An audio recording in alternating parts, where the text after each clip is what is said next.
All right, so now we're going to do long division on a tougher problem where we still have what I'm going to call later perfect descending order, but there's a quadratic trinomial that I'm dividing into this quartic problem.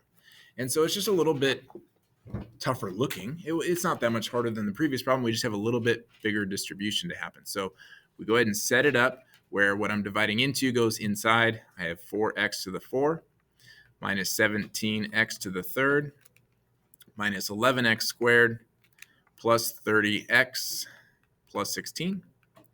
And then this number that I'm dividing by goes out in front. 4x to the second plus 7x plus 3. And so I go ahead and do the same exact process. Even though there's 3 terms out in front, I don't focus this time on the linear term. I focus on the quadratic, the very front term. And I look at this first term that's on the inside. And I ask myself, what multiplies by 4x squared to give me exactly 4x to the fourth? The answer to that question is 1x squared. I just have to go up a degree. The 4 is already there. So x squared can be multiplied by this 4x squared, and the result will give me 4x to the 4. So since that one is the correct same term, I can continue my distribution to each of the 3 terms of this quadratic I'm dividing by. And those results all come in order behind the 4x to the fourth. So now that'll give me a positive 7x to the third and a positive 3x squared. And then just like elementary school, I go ahead and subtract.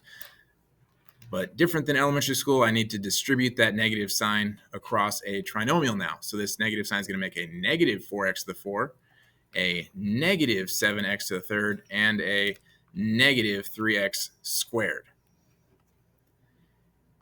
And then using our polynomial addition, we just combine our like terms here. The first term, again, should always cancel. Those are opposites. And then this negative 17 and the negative 7 should combine to give me a negative 24x to the third. And then I've got negative 11 and negative 3 should give me a negative 14x to the second. So what's different from elementary school is that we're actually adding integers of negative sign that gave me a larger integer. And then, of course, we bring down our next term, the 30x, and repeat the process. So I ask myself what I multiply 4x squared by to give me a negative 24x to the third. Well, I need a negative 6, and I need a higher degree, a single higher degree, an x. And once I figure that out, I go ahead and multiply it by 4x to the second and bring that result straight down here, which is going to give me exactly negative 24x to the third. If it didn't, I messed up.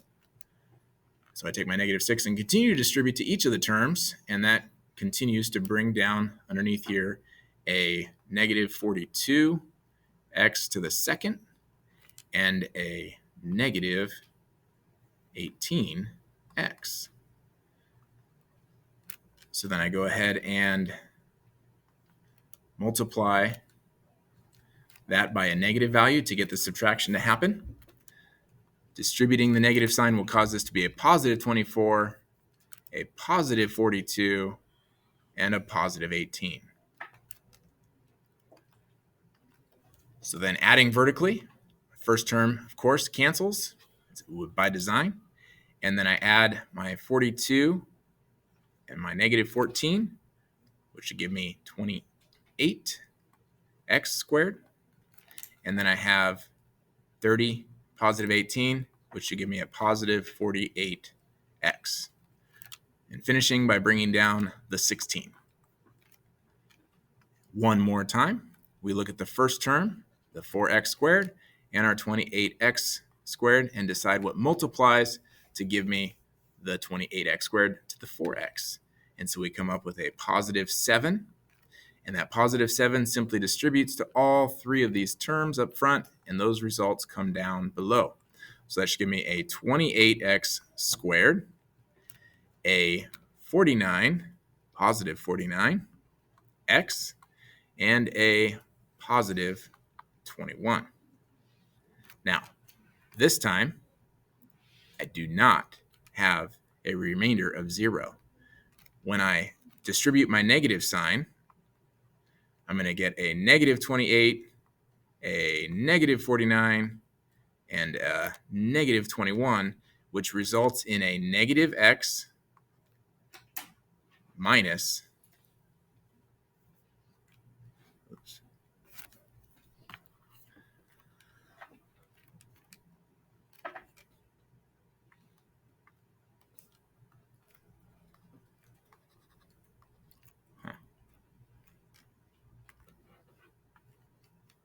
minus 5. Now, that remainder is important. It's important because it tells me that it's not 0. So if the remainder is ever not 0, it means that this thing was not a factor. But then it affects how I write my result. So just like in elementary school, when I had a remainder, I had to add a fraction.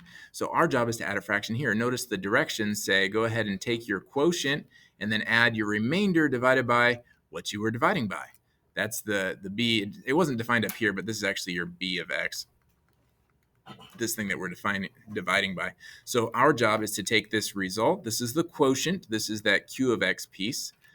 That's the part that worked evenly, plus our remainder, which is negative x minus 5, divided by this quadratic trinomial that I was dividing by, 4x squared plus 7x plus 3. And what that's saying is that that part still needs to be divided by the quadratic. So all of this stuff up in the box above is the result of our division. So let's clean up this so we can just see the box. So everything inside the box there is the result. That is the quotient plus my remainder still needing to be divided by the 4x squared plus 7x plus 3. Now, interestingly enough, perhaps you might care, is if you multiplied these together, this times our result, you would get the function that we divided by, or divided up into those two pieces. That's what division does.